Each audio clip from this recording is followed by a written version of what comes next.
you're very welcome back to the Public Eye Podcast, a 6-part series of podcasts brought to you by Granite Exchange. I'm your host, Sarah Travers, and throughout the series, I will be speaking with local entrepreneurs and business owners to learn more about how these companies have come to be, gain insight into their growth, and find out how they continue to innovate. So wherever you get your podcasts from, remember to keep an eye out for new episodes over the next 6 weeks and subscribe to stay up to date. Well, today I am really excited to be joined by Shane Neary, founder of the very tasty Neary Knox. Shane, you're very welcome to the podcast. Now, thanks, Sarah. Neary Knox is, for those who don't know, a family business established in 2011 by Shane and Dot Neary to fund vital and urgent medical care for their youngest daughter. They're Northern Ireland's first bean-to-bar craft chocolate makers and also one of the oldest. Neary Knox chocolate is small batch crafted on the Mourne coast. Taking great pride in their chocolate making, Neary Knox ethically source sustainable cocoa beans, supporting the Rainforest Alliance and practicing direct trade where possible. Their recent switch to solar energy and their recycled and recyclable packaging reinforces Neary Knox's passion for sustainability. The Nearys work as a team alongside a small community of friends and family working together to make the dream come alive. Shane, it sounds gorgeous. I know it was born really out of necessity, but we'll come to that in a minute. I have to ask first of all where the inspiration for the name Neary Knox came from. The Neary bit, yeah, I've got that, but what about the Nog? I think in the beginning we started doing craft fairs and markets, and we had to have a business name because you just have to develop one. And we wanted to do something that was had an identity around our family. We didn't just want to be called chocolate makers or something like that. So we picked, a name that we have, which is Neary. Our surname is Neary. And then we thought we'd put a bit of a twist on it.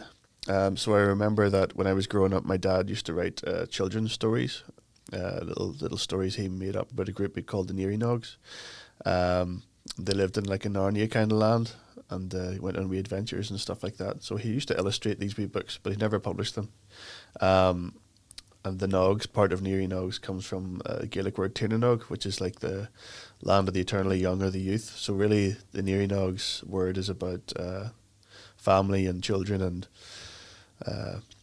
everything that comes with it, So. And you've kind of created your own Neary Knox world as well, because tell everyone how many children you have. We have 12. 12. And how old are you at the minute? I am... At the minute? Today? 40. 40. Wowee, 12 children living in, I suppose, a chocolate utopia, but it sounds like you're living the best life, but what's it really like? Well, the reality behind any dream is hard work, I think, because we do have a lot to do every day, especially when you're doing chocolate. I was explaining to Jessica there that when you're having a coffee, usually from the berry or the bean to a coffee cup, it takes about 11 steps in the process, whereas with chocolate it's 26. So you've got a lot of labour involved in making chocolate, which people just don't see and they don't really know. So a part of what we do is we try to explain to our customers all the steps in the process and why it's important to shop ethically for chocolate and pay the extra price to promote the sustainability of the industry, because really the way it's going, the farmers aren't getting paid and they're changing their jobs, so it'll be harder to grow and get cocoa. So I'll have to point out there, in case people don't know who Jessica is, if you come down to Granite Exchange and you come into this podcast studio or you use the facilities here, Jessica will look after you really, really well. Why chocolate? Chocolate was actually part of a fundraiser that we did in 2011 for our oldest daughter who was going to India. She was doing some work with kids out there. So on the night of the fundraiser, my wife and her mother remembered an old confectionery recipe that was in their family. So they decided to make some chocolate fudge on the night, brought it to the fundraiser. They raised about £400. So it was totally by accident, because somebody that was at the fundraiser was getting married in about 6 months, and they said, would you do wedding favours? And somebody else said, here, we have a craft fair, would you like to do some of your chocolate fudge in that? So really it was a hobby, and it stayed a hobby for a little while. but I think it actually became a business because one of our other daughters became ill when she was younger, and so I had to leave my job basically to help look after her. So we had to do something independent and flexible to support that. What were you doing before? Well, I have a degree in graphic design and web design, and I think at the time I was working post-recession. I was working for the National Trust and also in a recycling plant. So, Goodness. yeah. So the transition then to chocolatier, I mean, it allowed you to have more time with your daughter August and be there while she was having quite complicated medical treatment. Definitely, because we could control our own timetables basically that way, because her treatment was so unknown, and we had to be flexible around that. She was getting blood transfusions every 3 weeks, and she had to go to Great Ormond Street for treatment as well over in London. So we had to have a very interrupted work life. Now, obviously, 12 children are now all part of the Nearys. That's quite expensive. So you've moved from what you're trained in, and the recession meant that also, you know, you had to change jobs too. How do you move from an idea, which is a family recipe for chocolate, into a really successful business? I mean, you've recently partnered with the iconic brand Fortnum Mason, for goodness sake. How does that happen? It's a long journey, to be honest. I think it's a lot of combining your skills, as it's not just me that runs the business, it's my wife as well, and we both have our own skill sets. And we also have our values that we try to incorporate in everything that we do, and we do work very hard. We try and keep a positive mindset, because there's definitely challenges out there with growing a business or any kind of line of work. But really, when you're self-employed, if you lose faith in what you're doing or you lose the drive, then really your business will suffer. So it's a case of trying to support each other and finding a network of friends and family to keep you boosted and keep your morale up and keep things going. And also, we've been very fortunate through several connections. We've managed to attract some friends who are investing in some equipment and things like that. So they believe in what we're doing, they believe in our vision, and I think you have to have a vision, otherwise it's very hard to see where you're going. So describe your vision to me, and describe the products. For those of people who haven't sampled the Neary Knox flavours, tell us exactly what products you have. So really what we make at the minute is we make a range of drinking chocolate or hot chocolate. So we have about 9 flavours of that, ranging from, say, peppermint or orange to a house blend or a chai flavoured. And we would sell that in various coffee shops and restaurants in the UK and Ireland. We also do a range of chocolate bars. At Easter we do Easter eggs. We do caramel-filled chocolate cups. Also do almond nut butter filled cups. You're making me hungry. Yeah, and then we do like a cocoa tea, cocoa brew, and we would do like chocolate fudges.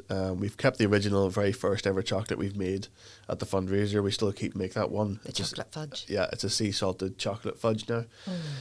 And we've won a few awards for some of our flavours as well. And Shane, I'm very disappointed you didn't bring in things for me to sample today. yeah, unfortunately, it's all going out in the online shop at the minute. I can't even keeping our stock levels is quite a problem at the minute. I'm sure. But yes, so we do have quite a large range, because we are chocolate manufacturers. Then we can sell chocolate products at basically every stage in the process, from cocoa nibs as like a health product. Which is full of antioxidants and flavonols. It's got iron, magnesium and fibre. And chocolate has a natural antidepressant in it. So it has a stimulant that's independent of caffeine. So for people that want an alternative to coffee, they can have something chocolate related, like a cocoa brew or a cocoa tea or something like that, you know. So I knew it was good for me. Yeah. And we've started working with a company in England to sell the husk of the cocoa bean. So basically the cocoa bean is the seed of the chocolate plant. So your chocolate is basically part of a fruit. It's the seed of the. People don't think of chocolate as a fruit, but actually, the chocolate is part of the fruit. It's the seed of the cocoa pod. Oh, okay. This is fascinating as well. Yeah. So there's real science behind this. I mean, There's when you a lot talked of- about your different skill sets, is that your area of expertise? Developing the product? Well, I think I did biology at A level and things like that. I didn't do a degree in it. My degree is graphic design and web design. So obviously I've incorporated that this year in our online shop. So I've been able to develop our own website, which has been very important during lockdown. But Dorothy and I would both be sciencey. She would be very, very crafty minded in terms of hands-on, how to create things and find ways to develop new products. I mean, she's just a natural talent at it, and she comes up with amazing things and brilliant ideas. And then tell me about the vision as well. Where are you heading with Neary Knox? I think with Neary Knox, our brand is quite a high-end brand, but we want to make it accessible to everybody locally. Because we pay a premium price for our chocolate to come in, we want to make sure the farmers get a fair wage. So we pay above market value for the cocoa beans. So our chocolate is going to be more expensive, but that's because it's more ethical. And the ethical piece is really, really important to you as well. So where do It you has to source be, the cocoa beans? Where do you source the chocolate from? So we either do it directly or we do it through an ethical wholesaler in Europe. Because doing direct trade is expensive, you have to pay for the shipping and everything, say from Ecuador or South America. There is wholesalers that help. So there's ways of making purchases of cocoa beans so that you're very transparent. You actually know the farmers, you can trace where it comes from. You can make sure that they get paid on time. Because I think if they don't get paid on time, what happens is they start to deforest the rainforest to make way for cattle, because there's more money in cattle if they don't get paid during chocolate. Mm-hmm. So it's nice to have an ethical choice of paying more money for chocolate, but actually it's essential for sustainability purposes as well. And I think the industry is starting to go that way. You recently partnered, as I said, with iconic brand Fortnum Mason to produce sailboat chocolate, namely organic and emission-free chocolate. How did that come about? I mean, what a great name to hook up with. Yes. Well, actually, we were talking to Fortnum Mason a couple of years ago, and we just... it wasn't the right time, I don't think, for us to click. But a mutual friend of ours, a guy called Peter Hannon up in Moira, he does Hannon Meats. So he's been a friend of ours for a number of years.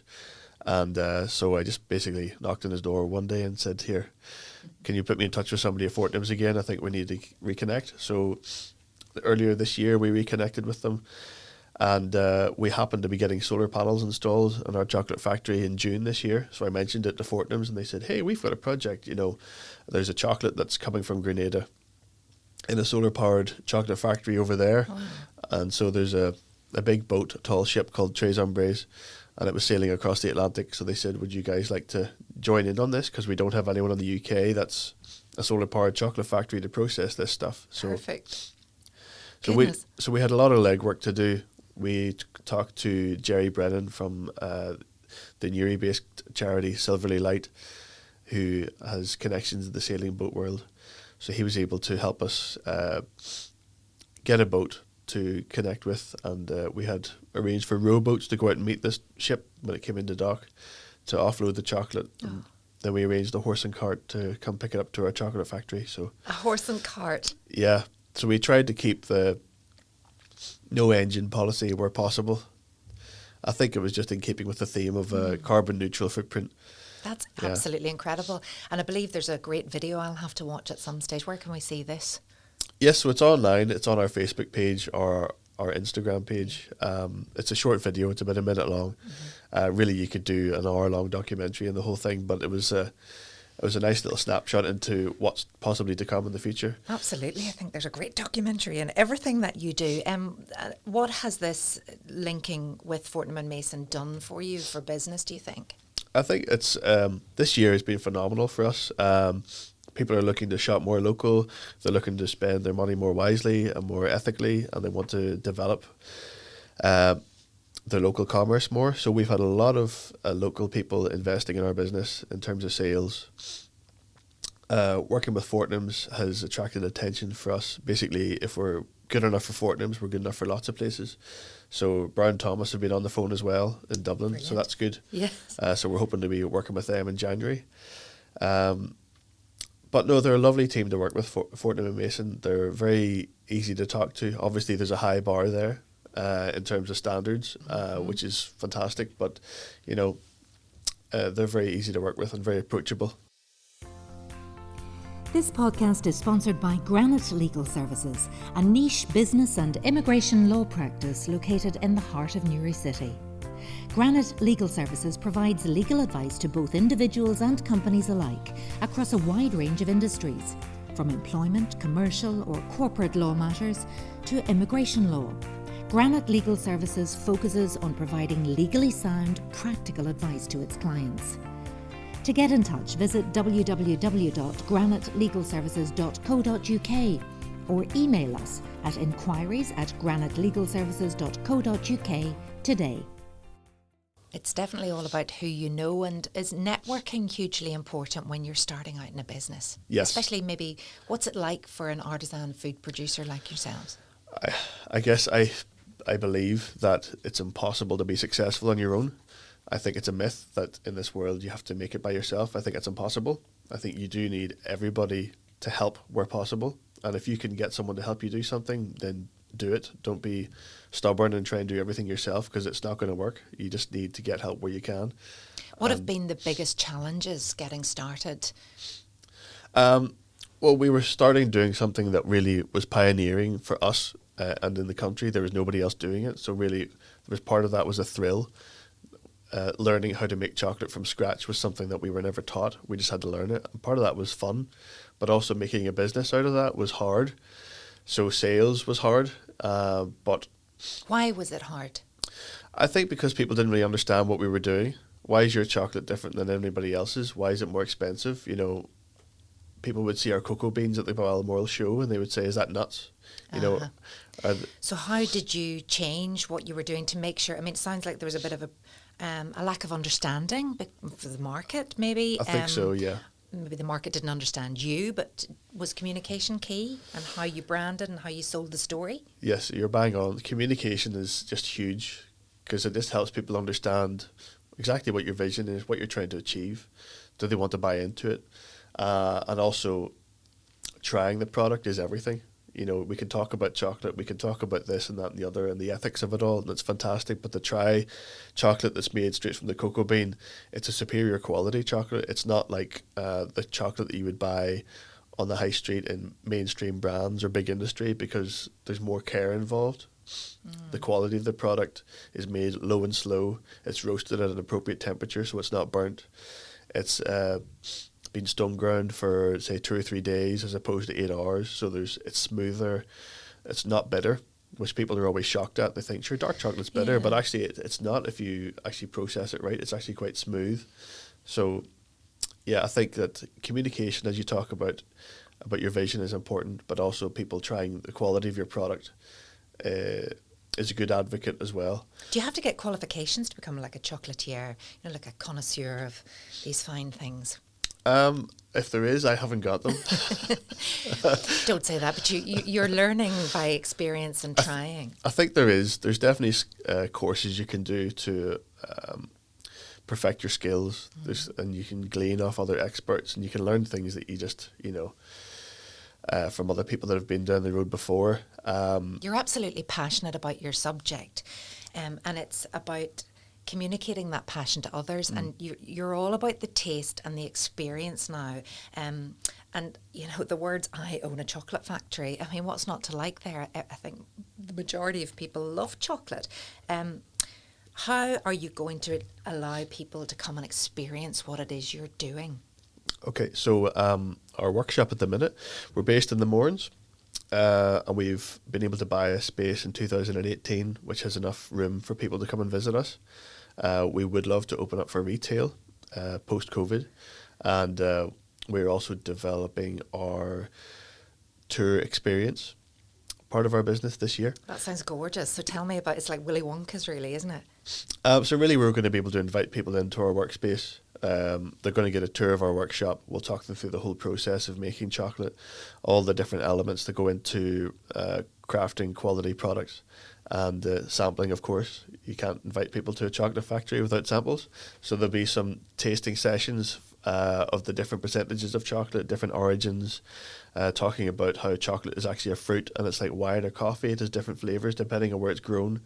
And to actually go on that journey with somebody is quite interesting, because usually people don't get that opportunity. So it's I can't wait for this, and I just can't wait till we can get to the point that we can experience things like this. And will people book online, or how will it work? Yes, so we are in the middle of revamping our website so that people can actually book a slot online to come in for a tour. So they will be able to have like an hour long or an hour and a half long experience of chocolate making and tasting. Online's been crucial for your business, hasn't it? Yes, it's become a utility really. We were fortunate that we redid our website in January 2020, and so we were able to then be in a position to get online sales during last year's lockdown and things like that. So it's become a huge platform for our business. Well, I live up on the north coast, and it's sold in one of the delis down Port Stewart Prom, and it's very, very popular. I can see people always picking it up and reading about it, and everything just looks so appealing and appetising. I'd love to ask you what you would say are the best and then the worst aspects of being your own boss. I think the best aspects are that you have control over basically what direction your business is going to a degree.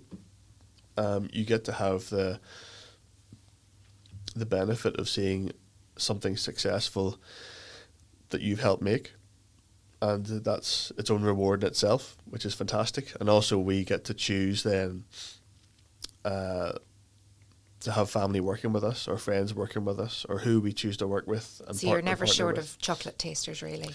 No, no, we don't have any problems with getting chocolate tasters. Usually they're very more than willing to help, you know. So the downside then, is there a downside? The downside is probably down to your own personal flaws then come to the forefront in your business. You know, things that you're not good at, you start to suffer from because, like for me, for example, I'm a little bit of a workaholic sometimes, which I'm starting to realise. So switching off can be a problem. Yes. I think that's the same for any entrepreneur. They say that it becomes part of the DNA. It does, because there's such a drive of a never-ending mission that you never really have the closure of stopping. You kind of just have, but look at this opportunity, I could do this now and it would be done, and it just never ends. So how do you deal with that? I try to have people around me that are a bit honest with me and willing to tell me, you know, you need to stop, or you need to do this, or you need to do that. And it's not so much that I need to have or want to have somebody else coming in and bossing me around and telling me what to do, but I do need to be open to having conversations with people that are going to be fair, loving, kind, and also brutally honest. Is it tough, though, working with your family all the time, your wife and your children? I mean, because you can be a little more brutally honest with those than you would be with somebody from an external. It's a little bit like hugging a cactus sometimes. You know, because it's what you have to do to get on with things. There's nobody that's going to lay down more than family whenever you need them, but also they're going to make you suffer for it. Yep, I can relate to that. Do you still like chocolate? I do. I do still like it, but also I'm in a mindset of business, so I usually am more focused on deadlines and customer service and orders and keeping the thing ticking over. So it is important to have a break every now and again and appreciate what you're doing. Yeah, I don't know. I think working in a chocolate factory sounds like one of the best jobs in the world, but I'm sure if you're surrounded by it, that might be a way to break that bad habit a little. I know you've spent absolutely years now perfecting and developing each of these gorgeous products, and you love all of them, but do you have a particular favourite? I think that... yes, we do have some bars that we've started to develop a range called the Irish Collection, and they would incorporate local traditions into the bars. So, for example, we would have a Dullaman bar. A Dullaman is the name of an occupation of someone in, say, the Carlingford Lough area who would harvest seaweed. Oh. So we have a chocolate bar. It's about a 70% chocolate from the Dominican Republic, and it would be lightly seasoned with some dried seaweed from the Carlingford Lough area. Goodness. So it would provide like a salty hint to the chocolate. And also we hand harvest gorse flowers from up in the Mourne Mountains, and then we would dry them out. And what they provide is like a coconut kind of flavour. Oh, I love the smell of gorse. Mm-hmm. Yeah, so you've got the coconut and the sea salt and then the chocolate. So that was called our Dullaman bar, and that's been very successful. Right. That's part of our Irish collection, because we want people from other countries to experience something local. What about the export market? How's it going? The export market is, I think the exciting thing about what we're doing is that there is a lot of potential. It's just managing that potential, I think. So, the sky's the limit in terms of where you send your chocolate, because, it's Irish chocolate. It could go to America, it could go to Europe, it could go to anywhere. At the minute, we have a distributor in Spain. We do have contacts in America, but I think it's just, we have to prepare ourselves as a business to be ready for that scale. Yeah. So how many people do you have working for you at the minute? At the minute, we have about, I would say, 5 regular, and then we would have in the background 4 or 5 other people who would come in, say part-time. Our oldest daughter would come in several days a week after she's put her kids to bed, and then we would have our oldest son, who's a mechanic, and he would come in and service all our machines. So we have quite a few machines to help us in the process, and they all need serviced, so it's handy that he's there to help us do that. I'm loving this. The whole story is amazing. The family involvement is so good for the kids as well too. And do you see them taking this on? Would this be a natural progression? I'm always reminding myself that I'm very thankful that we've got the opportunity to reinvest directly into our family with a business like this. Of course, there's always hard moments about it where you kind of go, oh, flip the business again. But at the same time, whenever they talk to other people outside the family, they've got nothing but pride about being involved, because they see the business growing, and they're so happy to be connected with it, and also that they own part of it in a sense. I'm sure they're extremely proud. What are the next steps then for Neary Knox? I think for Neary Knox, we want to just always continuously be better at what we do. It's easier when you grow a little bit, because the processes become a little bit easier. There's a lot of labour involved in what we do. So to scale is actually easier on the processes, and the quality can still be maintained. I do think that there is a huge opportunity in our area for tourism. And we are working with the tourist board to create a visitor experience centre, which sounds very fancy, but really what it is we want a place for people to come in, have a cup of coffee or hot chocolate, sit down, and where we live is an area of outstanding beauty, and really where we're positioned is in between Kilkeel and Rostrevor, and there's a lot of cyclists there, and there's nowhere really for them to have a pit stop along that road. Perfect, beautiful, and lovely chocolate in the process. Yeah, so we're trying to create a place for people to cycle up, sit down in the mountains, have a cup of freshly made hot chocolate, coffee, and just enjoy where we live. I'd almost take up cycling. It sounds fantastic. Yeah. I ask the same question at the end of every podcast, so I'm going to ask it to you as well, because the purpose of this podcast is to inspire existing business owners and those ambitious entrepreneurs out there to grow their business by offering insight into the success of businesses like yours. What advice would you give then to people who may have the business idea but have no idea where to begin, or they're unsure whether or not the risk is worth taking? I think that having the business idea, if it's a good quality idea and it's something that you're proud of and you're sure it's going to work, and even if you're not sure if it's going to work, if you believe that what you're doing is good quality and you enjoy it, then that's half the battle. And then I think that the other half of that is just not quitting. It's just taking breaks instead of quitting, because it's very easy to quit when your business is so fragile in the beginning, because that's the word for it. It's fragile. Every decision is make or break. So you really need to kind of just be patient and try and be as wise as possible with your decisions, and look after yourself.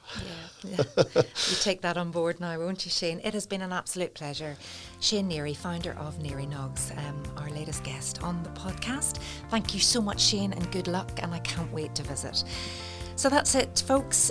Join me again for the next episode, and remember to subscribe for the latest updates to stay right up to date. This podcast was recorded in Granite Podcast Studio. Interested in starting up your own podcast but don't know how? Granite Podcast Studio can help. Record your podcast in our state-of-the-art studio, which is based in the heart of Neary City. Our studio has cutting-edge and user-friendly technology and can seat up to 4 people. We also provide an editing service for our team, using your guidance and editing notes to provide you with a flawless finished product, leaving your listeners wanting more. For more information on how you can get started, visit www.granitepodcaststudio.com.